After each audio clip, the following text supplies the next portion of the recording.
This episode of Engineering the Future has been brought to you by the Nuclear Waste Management Organization. NWMO is the national organization responsible for safely managing Canada's used nuclear fuel, a critical component of Canada's long-term sustainable energy strategy. Want to learn more about NWMO's plans for the future? Visit nwmo.ca.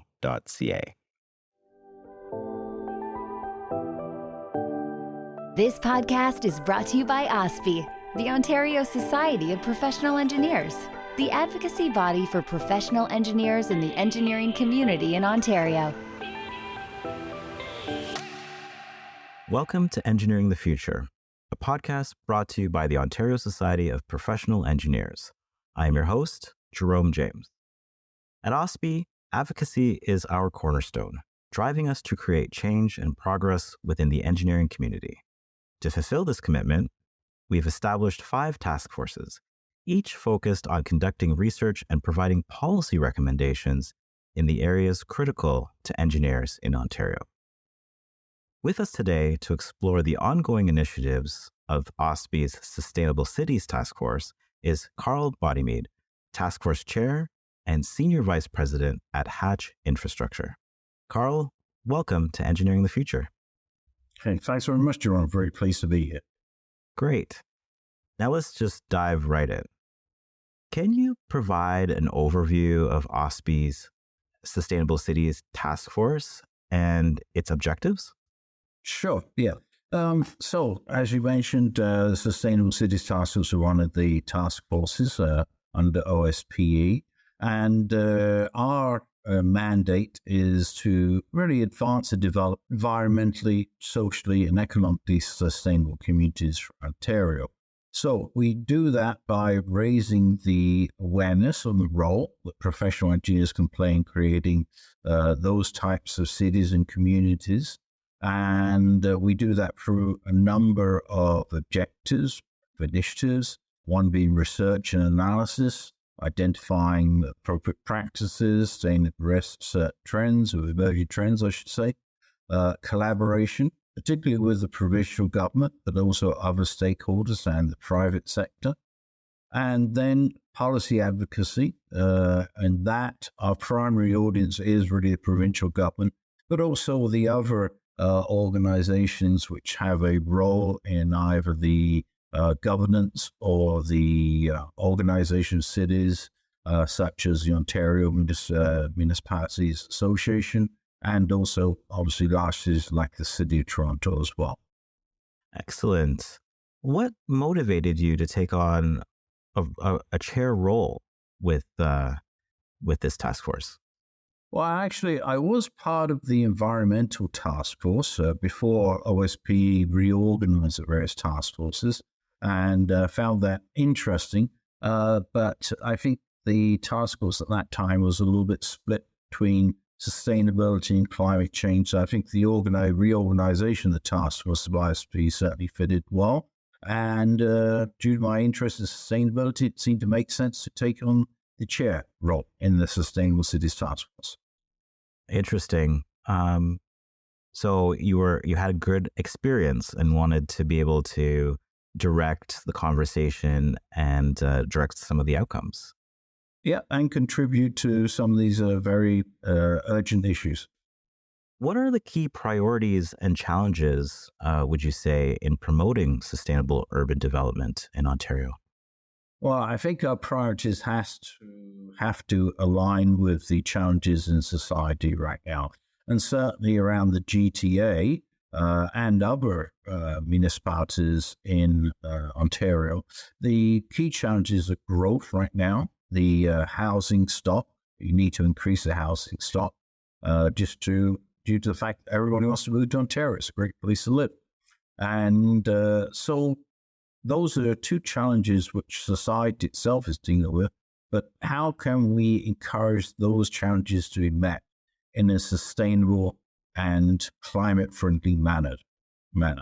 Okay, for example, does all that increase in housing stock have to occur in greenfield developments, big subdivisions, when we've got quite a lot of opportunity for brownfield or infill development in our communities. Interesting. How does the Sustainable Cities Task Force collaborate with municipalities? Is there an urban planner that you guys work with, or other stakeholders, or most of the work that you're doing within the subject matter experts within the team? Yeah, no, it's a very important question, actually, Jerome, and a very important part of activities. We have to engage with these organizations, whether it be the provincial government through OSPE's Queen Park Days and the various very useful meetings we had with politicians there, through links, Ontario Municipalities Association, or through examples like procurement committees, on procurement advisory committees with the City of Toronto, which both myself and Sandra Perosa sit on, and basically getting in front of these decision makers, engaging them, informing them as to how OSPE and professional engineers can contribute to addressing these issues. And through that, in addition to that, as well, it'd be responding to calls for consultation when new legislation is being proposed, etc. Can you discuss some of the key initiatives and projects that the Sustainable Cities Task Force is currently working on? Yeah, sure. So we've got 3 main initiatives right now, and we're looking at taking on a 4th one in the very near future. The first one is a green retrofit of buildings. As you know, buildings are a major source of carbon emissions, and as we rehabilitate and redevelop existing structures, and obviously there's a carbon benefit there already in reusing existing structure rather than building something at the beginning. How can we retrofit these buildings in a way to minimize their energy uses and therefore their carbon emissions? So that's one. The allied with that is looking at sustainable building materials, including green concrete. Those building materials, how can they be reused, recycled, or during their manufacture, minimize the amount of carbon emission, which they are producing. So those are 2 particular ones to do with buildings and construction. One, though, that I'm particularly passionate about is the use of college vacations-based selection, QBS. This is something that OSPE has been promoting for quite some while now. We're starting to get traction with a number of jurisdictions. And the ability with QBS is that it allows an owner to select an engineer, designer, or consultant on the basis of qualifications rather than price. And that allows the engineer, designer to put more thought into how we can make projects, buildings more sustainable, rather than trying to do everything in a rush for the cheapest price possible. So those are 3 we've got right now, but there's also one which is just starting to happen, and it's a cross-task force initiative, and that is how engineering smart communities. How can we both incorporate some of the things I've been talking about, plus innovation, in order to ensure our communities provide a good quality of life for people, but at the same time as sustainable and minimize carbon emissions. So this is something which has just really started over the last few months. It's very exciting, and as I said, it's a cross-task force working group. That all sounds fascinating. You guys are doing a lot of interesting work in a variety of pots.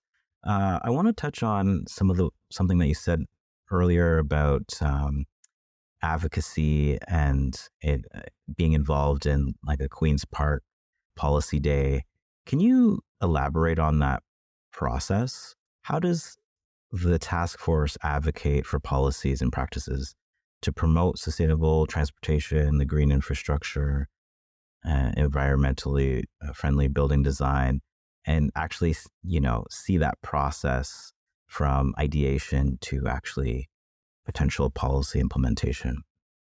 No, it's a very good question, Joel. I mean, we want to make sure that the stage, we have with politicians, we use use that as effectively, okay, and maximize the benefit as much as possible. So when we normally go and see a minister, okay, or opposition representative, we normally have a well laid out agenda with key priorities OSP want to talk to them about. So our position being encapsulated in white papers or other type policy documents.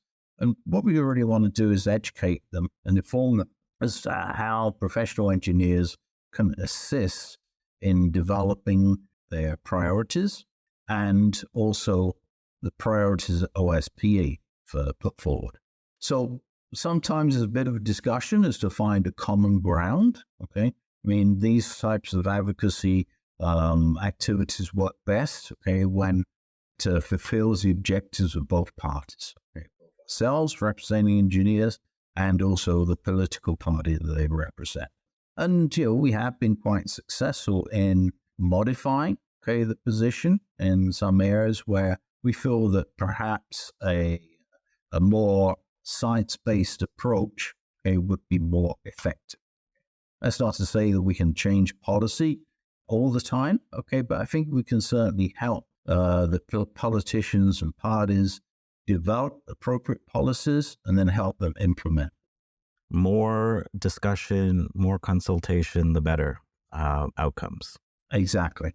Yeah. We have to be seen by them, okay, and you have to become, as it were, a trusted advisor to them and their staff as well. So they know that if they're looking for an opinion on, say, development of communities, energy use communities, they should be talking to OSPE to get our viewpoint. We hope you're enjoying this episode so far. At OSPE, we're here for you, making sure government, media, and the public are listening to the voice of engineers. You can learn more at ospe.on.ca. I want to talk about resilience and adaptation for a moment. I know that there's a climate change task force, but do you guys focus on climate resilience and urban adaptation within the Sustainable Cities Task Force? Oh, very much so. And I think that any sustainable city or community should be taking into account the effects of climate change, okay, for it to be sustainable, and also look at ways that can mitigate, okay, those impacts. And it really comes into two buckets, if I can put it that way. One is, what can we do now to minimize our carbon emissions and go forward?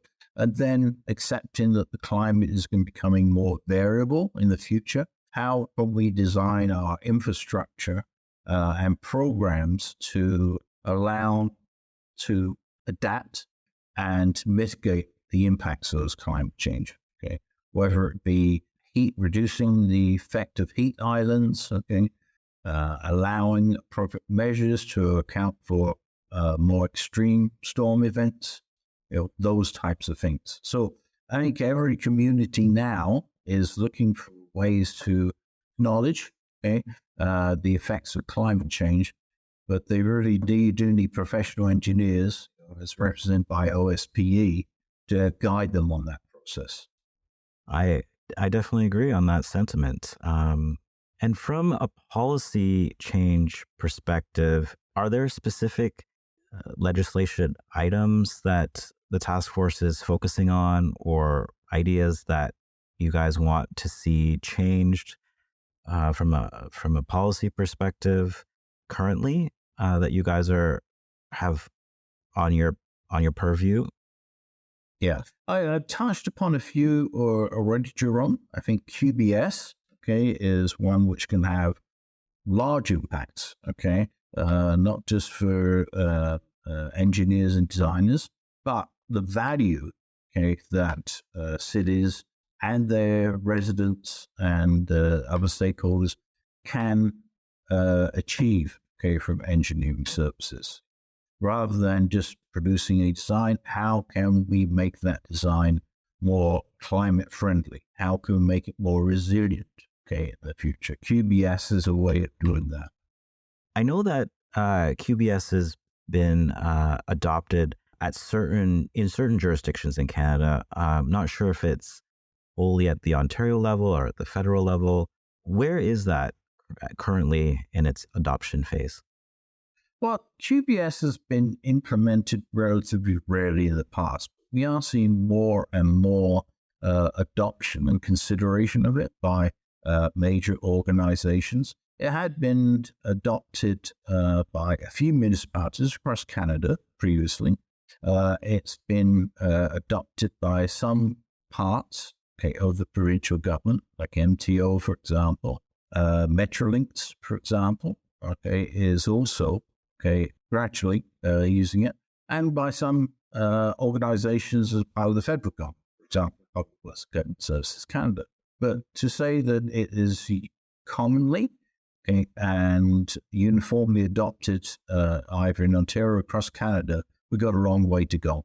But I think more and more organizations like the City of Toronto is starting to consider it. And I think OSPE has a role in both promoting it and also advising these types of organizations on the benefits of QBS. Still opportunities to grow and raise awareness on that critical idea. Yeah, very much so, yeah. Excellent. And talking about opportunities for engineers, what do you see as an opportunity for engineers to contribute to sustainable cities initiatives, both within the task force and more broadly? Well, I think certainly those of us who work in the infrastructure field, it's part of our day-to-day jobs. But I'd really encourage those people who are interested in making our cities and communities sustainable and livable to get involved with OSPE. A lot of what we do as engineers is dictated, or guided by legislation, either at the provincial level or the federal level or the municipal level. So if we see something that we feel should be done a different way, I mean, it's incumbent on us, to try to influence, that legislation or try to guide the relevant level of government to be doing things in a better way. And I think as with the wide viewpoint we have as engineers and our training, I think that we can offer a lot, to the policymakers in terms of how best to develop policy. Well said. And is there crossover between your day job and the work that you do on the task force? Oh, very much so, very much so. As I think you said in my introduction, I am part of the infrastructure group, at Hatch, and part of the reason why I am working in that group is because of my interest in sustainability in cities, and I see my OSPE volunteer work as a natural extension of that. And I get to on my task force, I've got a wide range of people, both young, and also some like myself who are getting very, very close to retirement, and a lot of different viewpoints as well. So it's refreshing and encouraging to interact with a wide range of people like that. Absolutely. Let's talk about the future outlook of the task force. What are your hopes and goals for the Sustainable Cities Task Force in the coming years? Well, I think the initiatives we've got right now are certainly ones that we want to, in the short term, keep promoting and keep working on. There will be other initiatives, and we do respond to requests for consultation with the provincial government on an ad hoc basis. But really, I would like us to become more and more visible, more and more consulted, and be asked for our input more and more by the provincial government, major municipalities, and other stakeholders as well. I think it'd be great if we could really raise OSPE's profile and the professional engineers generally with those organizations. Great. I feel like you answered my final question in a little bit there, where it's like, what do you see the role of engineers in shaping the future of urban sustainability? That's speaking out, joining OSPE. What else can they be doing in their day-to-day life? Well, I think there's a number of different opportunities. Certainly OSPE, it's a great one, and certainly as you could tell, since I'm a chair of a task force, one I'm very, very interested in. But I think that getting involved, that'd be my advice to everybody, whether it be with OSPE, other similar organizations, or your local community. We need more engineers, perhaps, as councillors and mayors and MVPs, etc. But I think there's certainly a lot of municipalities have sustainability committees.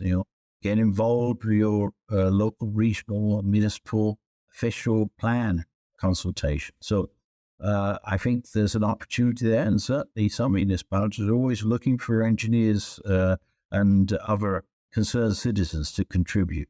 They value that consultation. Amazing. And finally, is there anything else that you'd like to share with your listeners right now?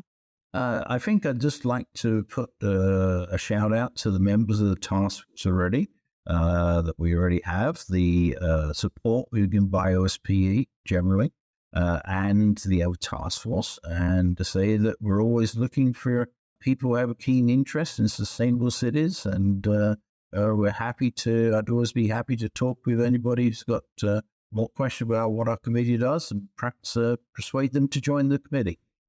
Carl, thank you for sharing your insights today. It's clear that as engineers, we've got a responsibility to ensure our cities are not only meeting our current needs, but that we set the stage for a sustainable future. We really appreciate your time today.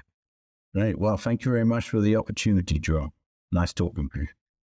And as always, thank you to our audience. We really appreciate your ongoing support. And whether you're listening to us on YouTube or your favorite podcast app, don't forget to subscribe and leave a review. We love hearing from you. I'm Jerome James. You've been listening to Engineering the Future, and we'll see you next time. From all of us at OSPE, the Ontario Society of Professional Engineers, thanks for listening. Please be sure to subscribe so you don't miss an episode.